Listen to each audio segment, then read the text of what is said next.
අයිබෝන් දරුවනේ අපි අද කතා කරන්නේ භාග එකතු කිරීම අඩු කිරීමට අදාළ මූලික මූලධර්ම. එතකොට මේ භාග එකතු කිරීම අඩු කිරීමට අදාළ ඕගොල්ලෝ කරුණු ඉගෙන ගද්දී ඕගොල්ලන්ට මූලික ක්‍රම තුනක් යටතේ මේ භාග එකතු කිරීම අඩු කිරීම මම ඕගොල්ලන්ත් එක්ක කතා කරනවා. අපි බලමු පළවෙනි ක්‍රමය. ඕගොල්ලන්ට මෙතන පළවෙනි ක්‍රම දීලා තියෙනවා දරුවෝ දෙකෙන් එක එකතු කිරීම තුනෙන් එක කියලා ගැටලුවක්. එතකොට අපි මේකේ දන්න දෙයක් තමයි භාග එකතු කරද්දී අඩු කරද්දී කිසිම වෙලාවක හරය එකතු වීමක් හෝ අඩු වීමක් සිද්ධ වෙන්නේ නැහැ. ඒ කියන්නේ මම සරලව කිව්වොත් අපිට මේකේ 2යි 3යි එකතු කරලා 5යි කියලා ගන්න බෑ දරුවෝ. හරය එකතු වෙන්නේ නැහැ. එහෙනම් අපි භාග එකතු කරද්දී හැම වෙලාවෙම හරය සමාන කරගන්න ඕන.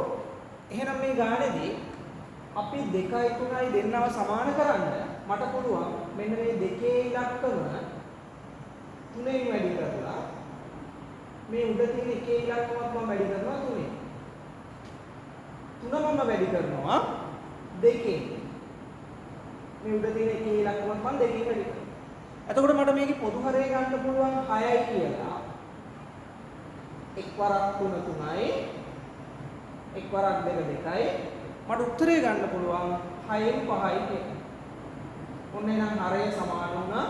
හරය සමාන වුණාට පස්සේ මම මේක එකතු කරනවා. දරුවෝ මේ පළවෙනි ක්‍රමයේදී මේ ගණිත මේ ගැටලුව වෙන පළවෙනි ක්‍රමයේදී අපේ ගොඩක් ගුරුවරු ගන්නන ක්‍රමයක් තමයි අපිට මේක ඉක්මනට ගන්න පුළුවන් ක්‍රමයක්. මේ පළවෙනි ක්‍රමයේදී අපිට ඒක පාවිච්චි කරන්න පුළුවන්. ඒකෙදි වෙන්නේ මොකද්ද? අපි මෙන්න මේ වගේ ගැටලුවක් ආවොත් අපිට පුළුවන් මේ හරය සමාන කරගෙන ගැටලුව විසඳද්දී මෙන්න මේ දෙන්නා ගුණ කරන්න. මේ බලන්න 4 වරක් 5 20යි. ඕන මම ගත්ත පොදු හරය 20යි. ඊළඟට මම 5න් මේ පැත්තට වැඩි කරා. 1 වරක් 5 5යි. 4 වරක් 2 8යි. මම මෙහෙම ගත්ත ගැටලුව. එහෙනම් මට උත්තරේ එනවා 20න් 13යි. මෙතනිත් ඒ ප්‍රශ්නේ මේ ප්‍රශ්නේ අපිට එන්නේ මේ විදිහටම ගන්න පුළුවන් නේ. 3 වරක් 5 15. මෙතන තියෙන අඩු කිරීමේ ගැටලුවක්. මම මේ දෙන්න වැඩි කරා මේ 3 වරක් 5 15යි.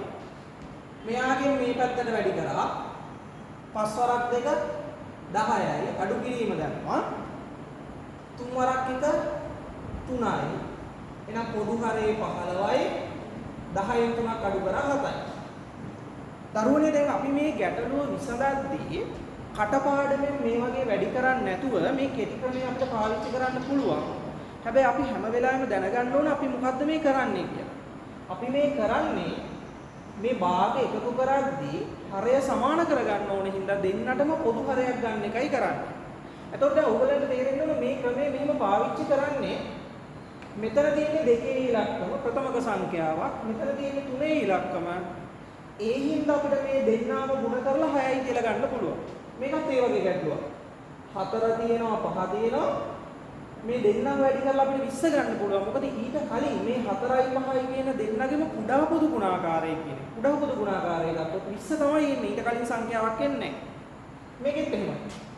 3යි 5යි කියන එකේ පොදු හරය 15ම වෙනවා. ඒ හින්දා මේ જાතියේ ගැටලු අපිට මේ ගුණ කිරීමේ ක්‍රමෙන් මෙයාගෙන් ගුණ කරා 4 5න් ගුණ කරා ඊට පස්සේ 5න් මේ 1 ගුණ කරා 4න් මේ 2 ගුණ කරා මෙන්න මේ විදිහට වැඩි කරලා ගන්න පුළුවන්. ප්‍රශ්නයක් නැහැ.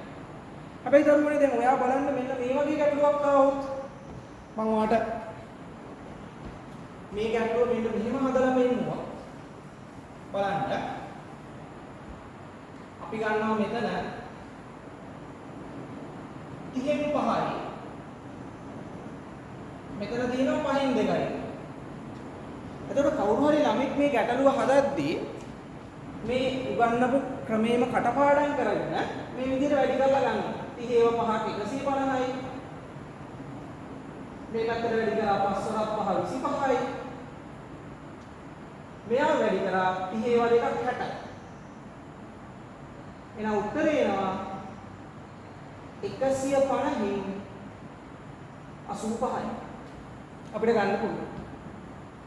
දරුවෝ මේ ගැටලුව හදලා තියෙන විදිහ කිසිම වැරද්දක් නැහැ. කවුරු හරි මගෙන් අහුවොත් 150න් 85 කියන්නේ වැරදි උත්තරේ කියලා වැරදි නෑ. අපිට මේක තවත් දුරටත් කුඩා කරලා සරලව භාගයක් හැටියට උත්තරේ ගන්න පුළුවන්.